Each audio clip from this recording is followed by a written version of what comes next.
So you've completed the campaign on your main and you want to power level your alt. I'm going to save you as much time as I can by showing you how to power level in a group and solo play if that's your thing. I'm not going to claim that this is the most efficient way to level because let's be honest, the meta is changing every other day and spamming the same dungeon over and over again can get quite boring. That being said, I promise to mix it up a little bit to give you options so you too can enjoy this beautiful game we call Diablo. Let's start off with getting power leveled from a friend. They basically need to carry you through your capstone dungeons until you can enter world tier 4.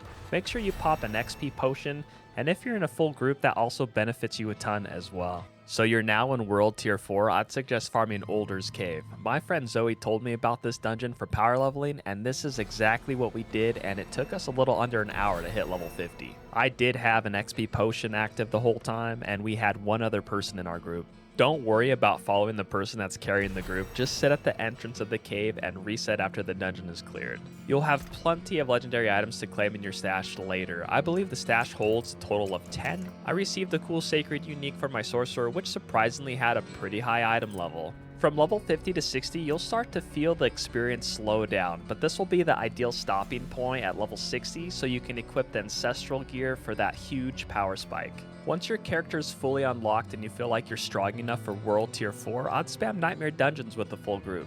Some of my favorites are Champion's Demise and Blind Burrows. They feel like they have high mob density with minimal backtracking.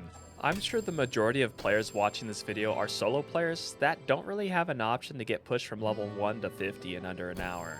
Trust me, that's okay. I find this game way more enjoyable being self-efficient anyway. As a solo player, your top priority should be Legion events. I know they spawn every few hours and you won't be able to spam them all the time, but I find myself switching off my main and logging on my alt just to do the Legion events sometimes. Make sure you get to the zone a few minutes early so you can benefit from the campfire buff.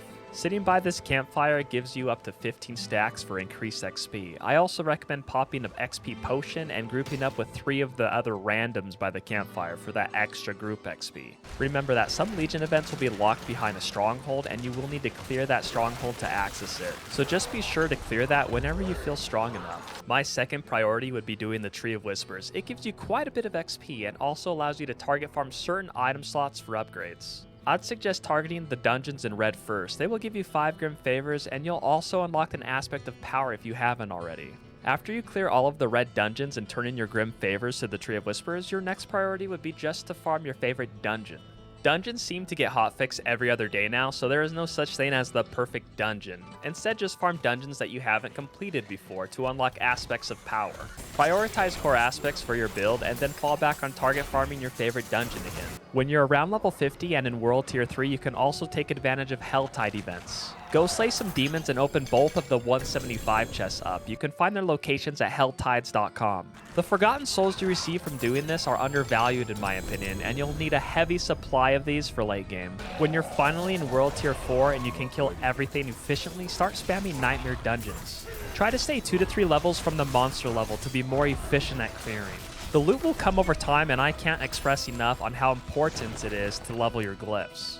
You can take advantage of these bad boys up to level 21, and trust me, if you have a full Paragon board full of level 21 glyphs, you will unlock your character's full potential. So Legion events, Tree of Whispers, red dungeons for 5 Grim Favors, farm your favorite dungeon, do the Helltide events, rinse and repeat until you're in World Tier 4 and are able to zoom through Nightmare Dungeons. I wish you guys the best of luck in your journey, and just remember that this meta grind bullshit never existed back in the day. So what really matters is that you just have fun. Alright guys, I'll see you in the next one. Until next time, peace.